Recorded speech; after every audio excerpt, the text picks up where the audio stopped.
And with me today, I am joined by the fantastic Severn Lang, who is a creative recovery advocate, playwright, and filmmaker, whose work sheds light on the hidden struggles of addiction and the power of recovery. Through storytelling, Severn explores not only substance addiction, but also the often overlooked patterns of emotional addiction that impact daily lifestyle cycles of toxic relationships, self-sabotage, and emotional clutter. With lived experience and a creative voice, Severn bridges the worlds of art and healing, offering audiences compassionate insight into what it really means to let go, to reclaim one's power, and to move toward wholeness. His mission is to help people see recovery not as the end of a struggle, but as the beginning of a more authentic and connected life. Welcome to the show, Severn. Such an honor to have Thank you you. today. Appreciate it. That was a nice intro. That's like, are you sure you should be in a writer's room? That's great. No, Well, yeah, I have got a book out there, so maybe that's where that comes from. My poeticness. it's great. No, it's wonderful. Thank you for inviting me because it's a topic that's not really talked about that much. So it's an impact that I like to partake. So thank you. And I absolutely love, that you're a natural creative. And I always say that, the best creators are the ones who have been through a A lot of lot. tragedies, a lot of challenges. So could Yeah. you tell us a bit about your own personal journey? Uh, yeah. So um, the good thing is I'm 12 years sober. Mhm. And I got sober June 2013, June 10th, 2013. And um, it was it was a miracle of its own. But my history started when I was fairly young. I was born into a family that my father was schizophrenic, um, and so I was he was my main caregiver. So I was raised in neglect, and he didn't talk to his kids whatsoever. My mother was a workaholic, so I was already raised to be disconnected with people because that's what he was raising me to be, unfortunately, and that becomes with more troubles. And I'm severely dyslexic on top of that, which I need that reinsurance by a caregiver to learn from, and so that also causes a trouble. Then later in life, when I was about 11 years old, my brother, oldest brother, I only have one sibling, did. He passed away. He was 13, I was 11, back in 1990. He died of an asthma attack um, in New Mexico it's called Philmont Scout Ranch here in New Mexico. And he had an asthma attack, couldn't get out of it. He was on a hike, like a 10-day trek. Okay. He passed away in front of his best friends, and we us family members, we had to take that hit remotely, and that's very troubling as because we couldn't have tangible means to get a hold of him, type of thing. And the worst part about it, my mother's a nurse, so she knew exactly what is going to happen because he died out of state. They had to do an autopsy, they had to cut him open, they had to drain him, they had to do all this thing. So that just made more problematic. Through the grieving, um, I I couldn't grieve as a child because every time I grieved, it triggered my parents. So I just doubled down. I swallowed it, and so I didn't really grieve properly. Through that death of my brother, I was in the Boy Scouts, uh, and there was uh, actually that Boy Scouts kind of saved me socially and skilled wise and all that. Through that death, there's a family friend that got really close to us and became a not mentor, but like a babysitter of sorts because my family couldn't take care of me correctly. Not correctly, but they just lost a son. So uh, he stepped in and just took me under his wing and like, hey, come over here. Your parents are working, just stay over here, type of thing, and whatever. But he was a predator, and um, I was a victim of his exploits, sexual. Yeah, so I was molested, and it. Uh, so it's a good and a bad thing. What I'm about to say, I don't remember it. I remember the beginning, and then I remember leaving the house.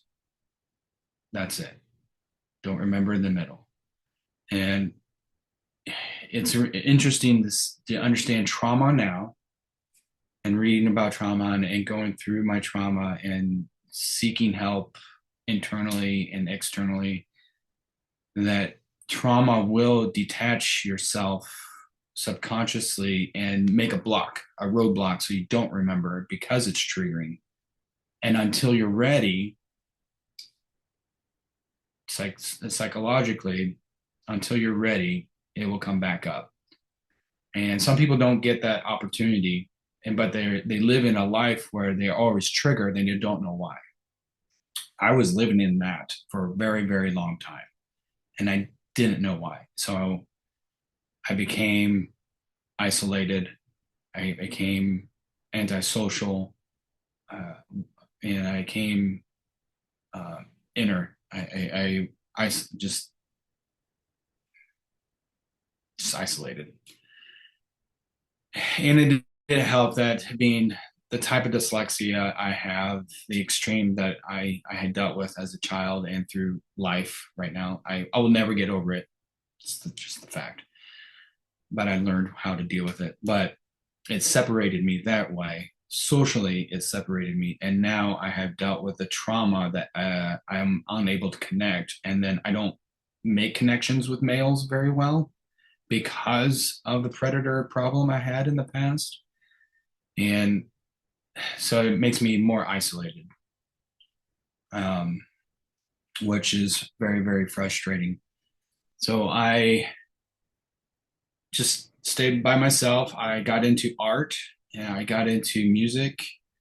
In that, I did a career.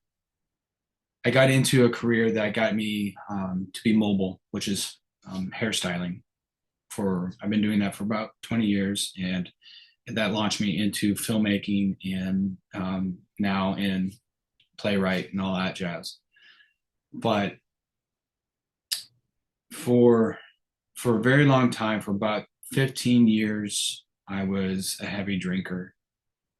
And that's where it clicked me, where I could escape from my feelings so I can process my feelings, so I can feel. And then I drank more so I wouldn't feel because I couldn't express my feelings when I was sober, and I couldn't handle that. So I drank. I didn't drugs for me wasn't a thing. Weed wasn't a thing for me. One, I don't like cotton mouth, so that just drove me nuts. So I didn't do it. But alcohol was my bread and butter, and it got really bad. As in the quantity, I didn't get DWIs. I didn't drink, drive and drink, well, sort of, but I didn't get in trouble. But and I drank alone, so no one knew how much I was drinking. When I did drink out and about, it was limited. No one knew how much. Um, so like, if you're an isolator, I know what you're going through. If you're a social bug, I wish I was that. Mm. That's, but I'm glad I'm not because I would still be drinking. Yeah. That's the irony of it all. Like when I got sober, uh, people will tell stories of grandeur and like communicating and talking and having fun and all that stuff and having these all adventures. I'm like, man, that sounds like fun. I wish I can do that. Mm. Because of my personal experiences, I kept myself away from people because I got hurt. So I wouldn't socialize at this. And so I envied people, and that itself causes a problem as well. Thank you so much for sharing. Yeah, uh, it's trauma is Mm, if you're a believer on that, like the body holds memory, mm, that book, the body has memory. Um, I have an autoimmune disease now. wow. Well, at the age of 23, 22, I had the biggest flare out where the doctors couldn't figure it out. I didn't have a normal doctor because regular doctors couldn't figure things out for me. My regular doctor was a rheumatologist. That was my normal doctor. Mm, And he did all the tests and he told me to go to his mentor to get diagnosed. And I was diagnosed with rheumatoid and lupus. mm, And over the years, I did my own research and I realized that autoimmune diseases have no root causes. mm. They don't understand what causes it. No. And if you dig deep with the psychology of everything, like psychologists, and then you read on doctors and their information, and you blend them together, the ones that have trauma over here also have autoimmune diseases. Mm, Some of them, a lot of them do, some type of autoimmune. And so the ones that find help with their trauma really work out their inflammatory issues and their autoimmune diseases. So that allowed me to, like, okay, I need to work on something. I don't know what that is. I obviously have a trauma somewhere because mm, I don't remember when I was a kid what was really going on. no. And then once I got sober, then things started aligning. Uh, I started thinking clearly. It's amazing if you stop doing what your addictions are. You Mm, realize, when I say addictions, I mean it could be just gambling, it could be shopping, it could be whatever's holding you back. It could be a relationship too.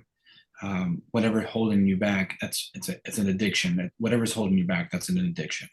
So whatever you're doing that's holding you, when you stop doing it and you get clarity of mind, you realize uh, uh, it's it's horrible for you, yeah. and then you start remembering, like, oh, this is why I'm doing it. Mm, I I'm re I'm having trauma memory, and this is how I'm coping with it. Now I'm aware. So when I do it, I'm aware and I'm acknowledging that I'm doing it. So I need to work on it so I stop doing it. mm, And that's been a process, a slow process for the last 12 years of undoing of the onion type of thing. mm. And the last 4 years have been a doozy. Okay. It's been facing Mm, spiritually and mentally. I've been becoming more who I am, and that's been opening the doors of, okay, you're ready to deal with this trauma that you experienced as a child, not with your father, obviously with your father, but like more of the sexual predator that happened to you as a kid. mm, And it's time for you to work with it because it will always be with me. It will never go away. And you kind of have to leverage it yeah. Yeah, I agree. to the benefit of your own self. Um, and to do that, you kind of have to be selfish. And if you understand what your triggers are, and you find some friends that understand your triggers, or at least know some of your history, and then you can find a safe place and you have someone to talk to. Mm, Um, That's good. So I've been lucky that I have found a couple people to open up about it. Mm. But now I'm at a place where I can talk about it publicly because I know it's just not a female thing. Yeah. Mm. It's across the board a male thing as well. Mm. Because I know a lot of males out there have experienced the same thing I've experienced, but it's a masculinity problem where they won't talk about it. Yeah. No, I agree. Yeah. Wow. Thank you so much for sharing that. So many people think of addiction only in terms of substances. So what Ooh. actually opened your eyes to the idea of emotional addiction? Oh, okay. So in the word addiction, the fundamental root of it comes from the ancient languages of the world. And how I understand it, the good thing about my dyslexia, it allows me to abstractly look at things Mm. and adapt it differently, which is a wonderful tool, Yeah. which makes a good filmmaker and an artist. So it's great. So how I understand it and proceed it is that addiction is triggered from an outside source, creates a chemical reaction within. And that chemical reaction within is what the body gets addicted to. Ah, okay. Mhm. So, um, like for me, I was emotionally, I isolated and got depressed, and I was hooked on that uh, as an addiction because it kept me in a safe place and it kept my body in safe mode. Okay. And my ego kept me there because it knows if I go out and socialize, it's going to be uncomfortable. Therefore, make all my triggers just go rampant, make me feel very, very uncomfortable. But my brain, my higher power knows that I need to do that because human DNA says everyone needs to socialize. You need to be tapped into everyone. So it will make all the excuses to be isolated and be like, oh, I need to do my art. Oh, I need to do poetry. Oh, I need to do this to be honed in and isolated. So uh, I would work more because it got me to socialize more. So the nice thing about work, it gets me out. But the emotional addiction, the more that I have more clients, the more that I hear stories and understand people's life, and more I become more sober and understand what sobriety is Mhm. and how I relate to them, the normies, the non-drug alcoholics, people who think they don't have an addiction. Mm. Um, they complain about like, I'm in this unhealthy relationship. Well, they're always in an unhealthy relationship Mm. because they're getting something out of it. If it's unhealthy or healthy, they're always getting something out of that unhealthy relationship.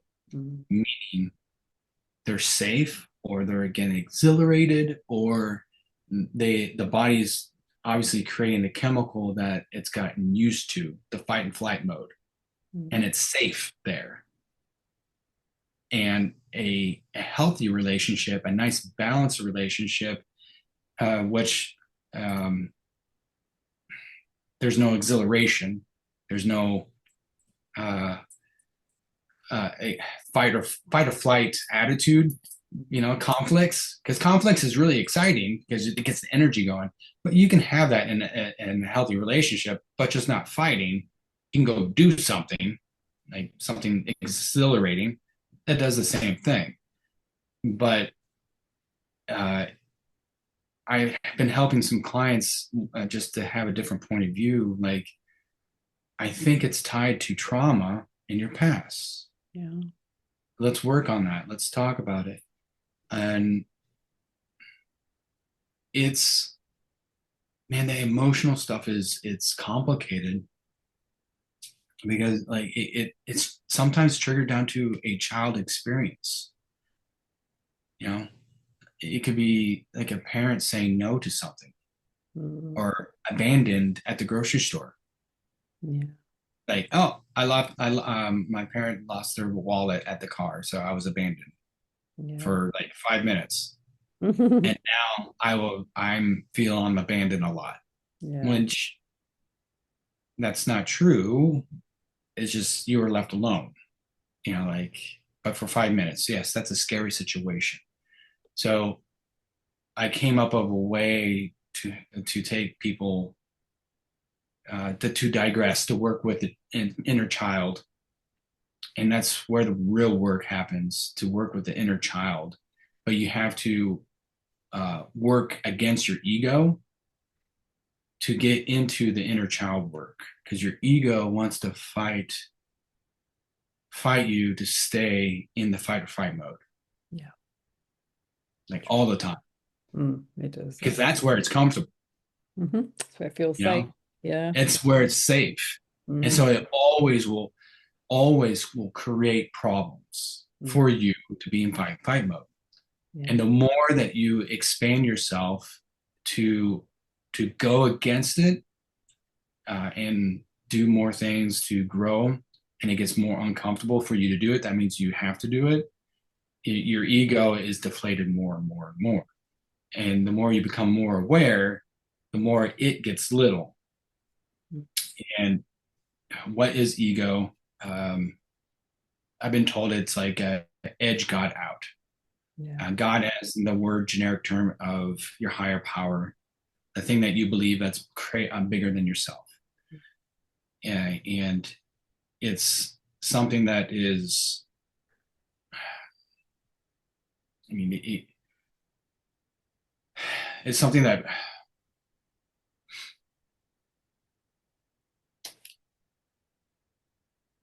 it's the unknown that gives us comfort. Yeah. Yeah. No, absolutely. You So, know, yeah, no, definitely, definitely. Thank you so much for I explaining kind that. of rambled on a little bit, but Yeah, no, hopefully, no, it makes sense. Yeah.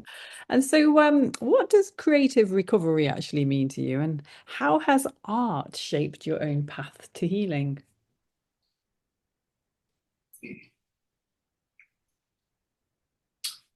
so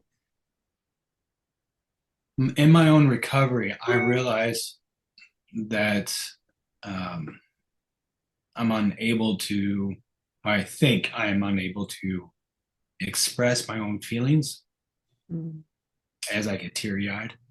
Anyway, I became a director, a film director, a playwright, a director of plays, and so on. Um, so I could express my own feelings through people, through talent, and put it on the screen or on the stage. And it's it's an expression that is abstract and raw at the same time, and it's an interpretation. mm, For me, it started when I was younger with painting, abstract paint, and I would try to blank. And I don't do small paintings. I do 6 feet by 10 feet mm, murals. It's more fun that way. And these little things I can't do with a brush. It's more yeah. anyway. Um, and then I do poetry, which is weird too because I'm dyslexic. But I got onto poetry because there's no rules, so say, and I can express more with that with words. But with art, there is no rules of expression. That's just emotion, and it could be raw or not. You can put little as more you in it or not, and it's up to the viewer to understand it. I don't need to tell you what it is, and if you portray it right, then I done my job. Even though that if you got something out of it, great. If you didn't, great. That's not my job. My job is to give you an idea or something to look at. My goal as a director is to have you have a chemical reaction. That's my goal. Mm. Chemical reaction of an emotion. And thus far, I think I'm doing pretty well. Um, my play is definitely drama about recovery, and it makes people uncomfortable, Wow. and I love it. But Brilliant. uh, everything I've done so far, the feedback has been um, it's positive, but it's very like it made me feel uncomfortable. Like as in it brought up emotion, Yeah, yeah. like emotional wise, like got me teary eyed or got me like got me to think or so. But art is the key to everyone's emotions. Yeah. I try to get some of my clients and or my friends. I have friends that are so mathematical and so rigid and so like I have a buddy that makes knives for a living, like great knives, and they're so pristine, so elegant, so great. And he's like, "Hey, I want to, it's like I want you to make a knife." He's like, "But want you to break all rules, the contract. I just want you to do something crazy. I don't want you to organize. I want clashy. I want disorder. I want something that makes you uncomfortable to do."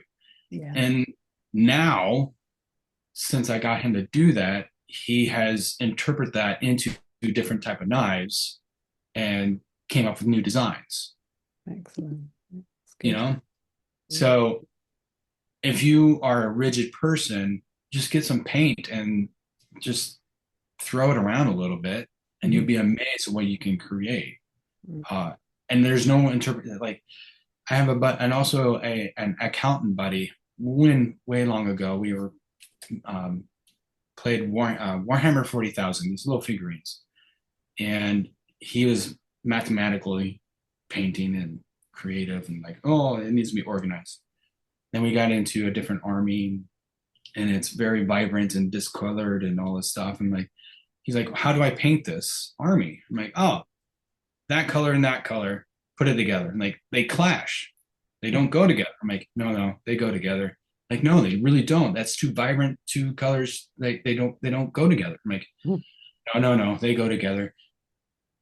Paint the base this color. Now put those two vibrant colors together and then do this, do that. And like, no, they don't. I'm like, trust me, do it. And he did it. He's Yeah. like, whoa, okay, I love that. And he starts doing it all over again. And what you think works, sure. But a simple shift of your perspective can change your whole life just Yeah. because you think this works. And just a little paint, a little splatter here can change your shift, your whole life in a new direction. That's what sobriety has done for me. Like Yeah. an art expression, it allows me to it allows me to feel. Mm. Yeah, and so obviously carrying on about on from that, you talk about letting go quite frequently. So what does that process actually look like in practice? Mm. Yeah, so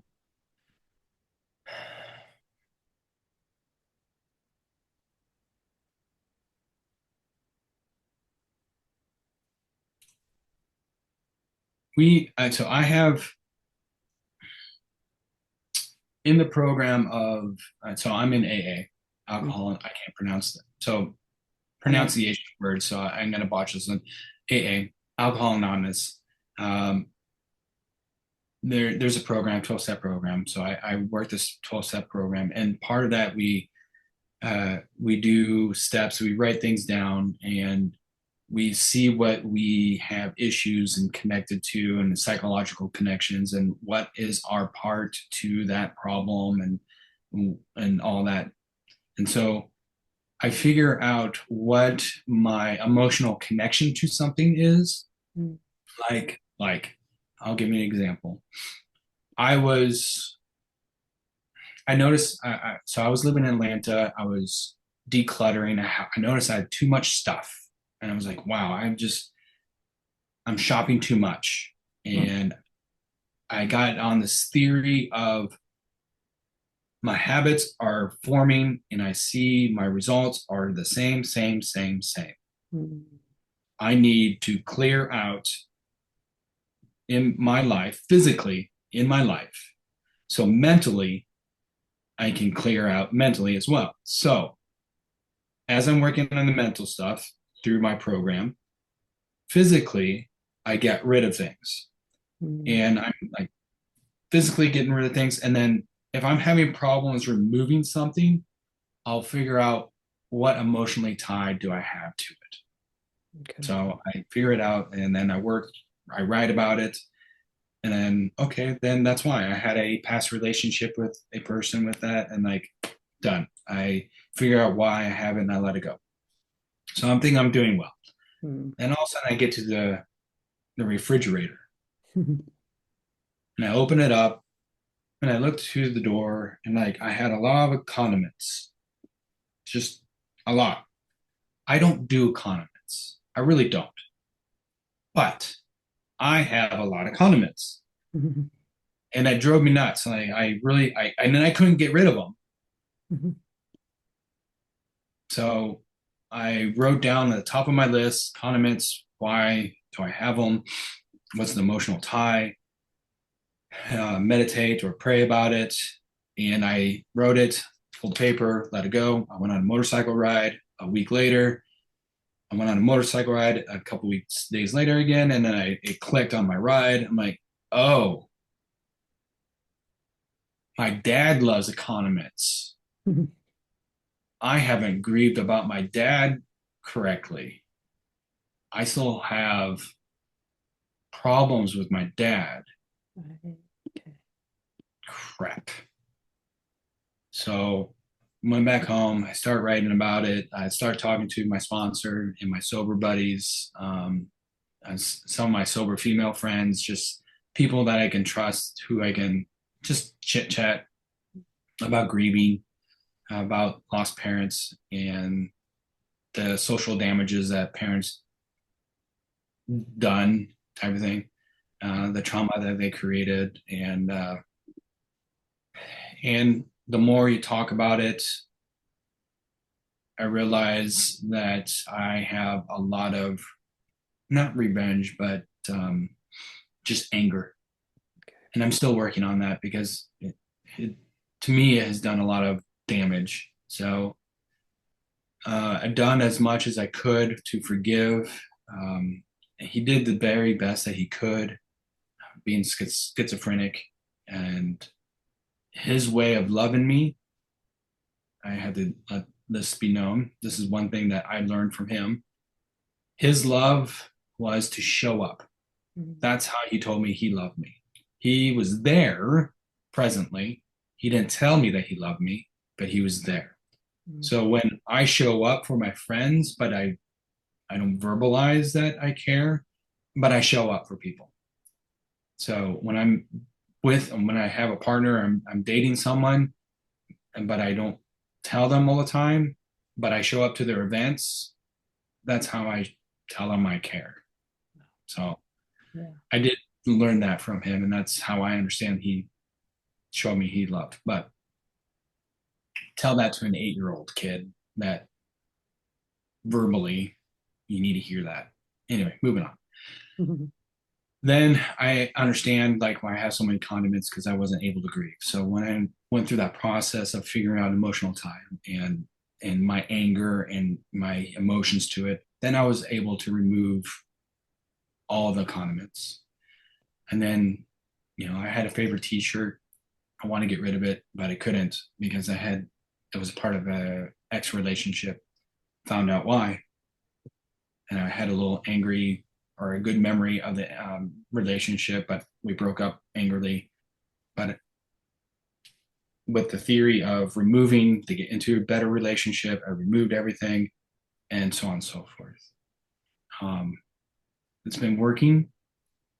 Um, it works with pictures as well. Oh, this is fun. So this is extreme. My telephone number. I changed my telephone number um, to a number that it's goal setting to a place that I want to live or vacation to or have a home. I want to have a home at this certain location, so I changed my zip code to this place, and Oh. I only told people that I need to tell, like family, friends, and business. Mm. Anyone else that I don't want to tell, I deleted their numbers, and that's it. Wow. It cuts the tie. So it allows more people to come into my life. Wow. And so it separates that emotional tie. Yeah. Yeah, absolutely. Amazing. Wow, So thank you. Thank you again for sharing that. So tell us yeah. about your work and where my listeners can find your amazing work that you've done. Yeah. Yeah. So I'm in the beginning stages of producing, directing this play. It's called We Saved You a Seat. Mhm. And on right now, I'm just on Instagram under Severn Lang. And it's going to be I'm going to test it in LA. We Saved You a Seat. So if you follow me on Instagram on Severn Lang, and I'm going to be posting updates, all that jazz within the next in about a couple months. I'm going to be launching it, so that's going to be great. And I'm going to be working towards starting with that, and also starting a program of recovery for for the masses and helping other people in a podcast type of style about recovery. And the play, the goal is to travel with it, and I'm wanting to hit all major cities in the United States. And my goal in 1 year is go to overseas. Mhm. So I'm definitely going to be working to spread this recovery movement on a grander scale, on a tight budget, but it's going to be a fun experience, and I think it's needed, especially now because of um, people need help. Yeah, You know, they do. They do. Amazing. Thank you. So so people can follow you on your Instagram. yeah, Uh, please. yeah, that's amazing. And I shall be adding the link in this episode. So do you have any key takeaways to share before we finish today? Okay, so I have a couple pet peeves. People with trauma, like myself, and this is one of the things I've been working on, me personally. Um, the word sorry. Mm, Stop saying sorry. Say sorry to a loved one. Say sorry to your best friend, mm, but that's it. Say, I regret or I apologize. mm, Saying sorry makes you to submit.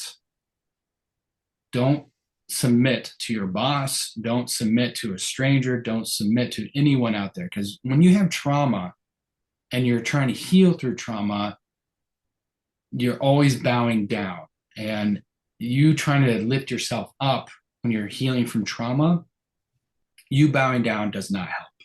So to give yourself power back to you, say I apologize. That emotionally shuts that energy down right away. They understand that you are sorry, but you're not giving yourself over.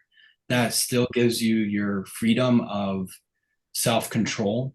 mm, And victims who have sexual trauma, that is very much needed to have their freedom back and their control back. So stop saying sorry unless it's with a loved one who has the respect of that power that you're handing to them. mm, So please say regret or I apologize.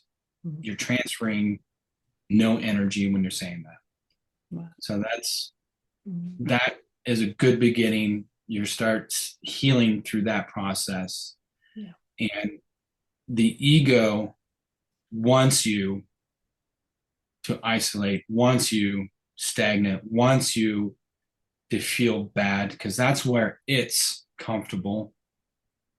Mm. Um, my sponsors in the past, if you feel you shouldn't go or do something because it makes you feel uncomfortable, therefore you should go do it.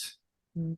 If you're like, I need it, I should stay home, not go socialize, therefore you should go socialize because that's your ego talking to you.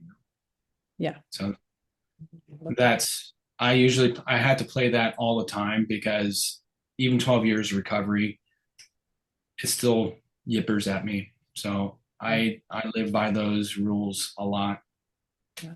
Love I, Thank you. recovery's easy. Just don't do what stops you. True. Yeah, absolutely. Absolutely. I love that. And something else which yesterday I was also sharing with my followers is that, we need to basically embrace every part of ourselves. We can't hide any part of Oh, ourselves or shut it down. Yeah, we need to own it. And it's just from that, accepting it and owning, the good bits, the bad bits. yeah. That's obviously where the true freedom So of recovery comes. Mm. someone out there needs to hear your story as well. Mm. Like if someone, one of your listeners out there, Yeah, someone that they know needs to know them and their story to yeah, get to recovery. So it's until they are healed or in the process, they don't need to be healed to help someone else to get healed. They no, just need to be comfortable enough to be comfortable about their own trauma. true. Yeah, yeah, it's true. So, Wow, amazing. Thank you so much yeah, for today. my Yeah. pleasure. It's been wonderful, and Yeah, I'm glad your program, your reach out, your fingers out to the world is it's wonderful. Like this is a topic like it's a hard topic, and yeah, it's a wonderful topic, and it's I agree. it's a much needed conversation to have. It is. Yeah, I fully agree. Yeah, thank you so much for your support, for your wisdom Thank you. and your insights today. You've been an absolute pleasure to have on. And yeah, Thank look you. forward to seeing how your journey unfolds. Thank you, Anu. I appreciate it. And you Thank have a lovely day, and I can't wait to see where this blossoms. Amazing. Thank you so much. Thank Listeners, you. hope you enjoyed the show. That's all we have time for today. I look forward to serving you on the next episode. Until then, stay blessed, my friends.